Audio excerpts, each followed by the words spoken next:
Welcome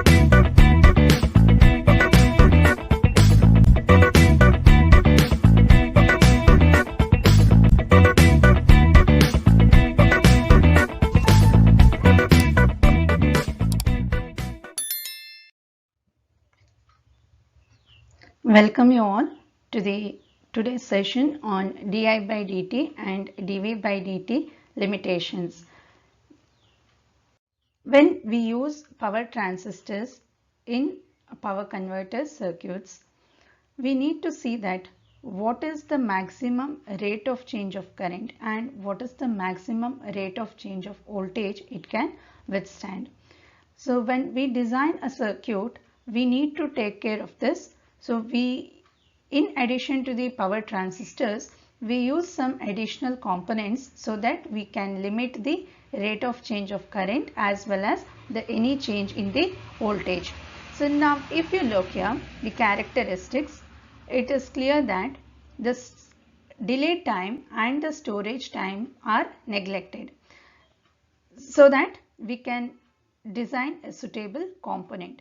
So when we apply the input, the current increases and the voltage will reduce. So if you observe the y-axis, it is the collector current and the collector to emitter voltage. This is VCE and this is IC. It is clear that this characteristics is for a common emitter configuration. So we can write, by looking into this, we can write the change in the current di by dt is equal to the final value at this point minus the initial value divided by this rise time, that is TR. So this final value is nothing but the saturation value, which is ICS divided by TR. It is ICS minus 0 by TR. So we can write ICS by TR. So this ICS is nothing but the output current. So we can also treat it as the load current. So di by dt is equal to ICS by TR, which is equal to IL by TR. Okay. Now what about the change in the voltage? So change in the voltage, once it saturates, ideally the saturation voltage we can take it as 0, but practically it will be around 0.2 to 0.4. So this is the, if we take this as the initial value, which is 0, and this is the final value, which is VCC, or VC is equal to VCC or nothing but equal to VS, okay, the supply voltage, neglecting the drop. So here we can write dV by dt, which is the final value, which is VCC minus 0, that is the initial value, divided by the time period, which is TF. So we can rewrite dV by dt as VCC by TF, or it is equal to VS by TF. Okay. So these are the two expressions which we need to design the suitable component to protect the power transistors, again increase in the voltage and increase in the current. So if you look at this circuit, this is a power transistor which is incorporated with the suitable protection devices. So that is a common emitter configuration. So the input is applied across the base and the emitter, and now the circuit which protects the transistor against increase in the current is this inductor, which is LS, and the component which protects the transistor against increase in the voltage is this capacitor, which is CS, in series with this resistance, which is RS. Okay, and this is a load. So R and L means it is an inductive load. Once you have an inductive load, it is obvious that we need to have a freewheeling diode which is connected. So this LS, you usually call it as a series snubber. Okay, series snubber, which is LS, which limits the circuit change in the current. and this is your RC snubber. This you call it as RC snubber, which limits the change in the voltage. Now let us see how it is going to work out. So if you observe this waveform over here, first the base is applied with a voltage of magnitude V1. So what will happen when the base is applied with the voltage? The transistor will turn on, right? That means what is going to happen? The load current is going to increase. So the load current increases and then finally it saturates, and at the same time what will happen to the current which is flowing through the freewheeling diode? When the load current is increasing, this will obviously decrease because no current is flowing through this diode D. So the current will decrease, and this current, that is the load current, this load current, when the input is reversed, so you can see that the input is reversed, what should happen? The load current should decrease and become 0 finally. At the same time, when the current through the load is becoming 0, what will happen? Where should this current flow now? This current should flow now through this freewheeling diode, because this is 0, right? This is 0, this is off. There is no path for the current to flow. That means the load current has to now flow through this freewheeling diode. That's why you can see here the current through the freewheeling diode is increasing.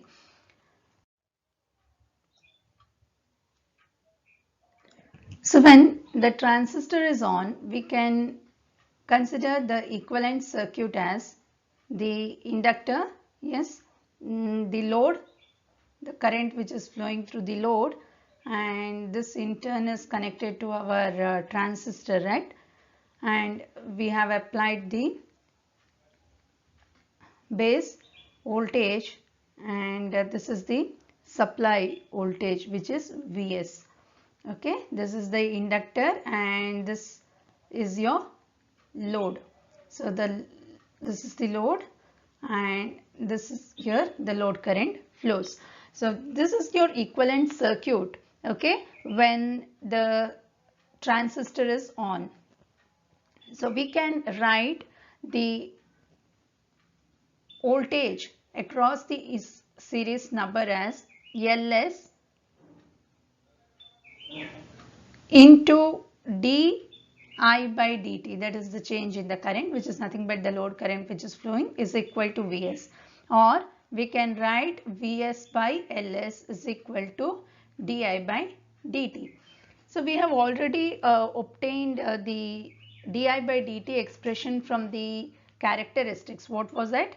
Di by dt was equal to IL by TR, or nothing but equal to ICS by TR. So we equate these two. So if we equate these two, what are we going to get? Vs by Ls is equal to IL by TR or ICS by TR. Anything is fine. So what is Ls? Ls is the series snubber, which can be written as Vs by IL into TR. Vs by IL into TR. This is the series snubber which has to be calculated so that we can use it to protect the power transistor against increase in the current. That means the protective devices what we are going to design, it depends on the characteristics of the power transistor as well as the load current. Next, when the transistor is off, what will happen is initially the capacitor will get charged to its maximum supply voltage. Okay, so the equivalent circuit will be, and this is the load current, okay, nothing but the load, and you have the capacitor Cs, right? So Cs, so when the transistor is off, the capacitor will initially get charged to the supply voltage which is Vs, and once the capacitor is fully charged to Vs, then what will happen is the current will flow through the freewheeling diode. So this this is the freewheeling diode which is on once the capacitor is fully charged. This is CS. Okay, we have RS also here, which limits the current through CS, and this is the supply voltage, which is Vs. So this is I. Okay, this is the current flows through this IL. This is LS. Sorry, this is also LS, and the current flows through this DMS on. So the voltage, okay, across the capacitor, or the current through the capacitor IL, we can write it as CS into dV by dt, or dV by dt can be written as IL by CS. So from the characteristics, we had obtained what is the expression for dV by dt. So dV by dt was Vs by Tf, or it was equal to Vcc by Tf. So equate these two. So if we equate these two, we get IL by CS is equal to Vs by Tf. So what is the value of CS? CS is equal to IL by Vs into Tf. That means to say, again our snubber, okay, which protects against dV by dt, it also depends on the characteristics of the power transistor. So we need the resistor RS in series with the capacitor CS in order to limit the current which is flowing through the capacitor CS. And the discharge of the current will take place through RS and CS. So your time constant, okay, the discharging time constant will be RS into CS, which is nothing but the discharging time constant. Usually a discharge time of 1/3 the switching period will be considered. So it is 3 RS into CS equal to TS, or it is equal to 1 by Fs, or RS is 1 by 3 Fs into CS. Okay, and you can see in the protection circuit that you have a diode.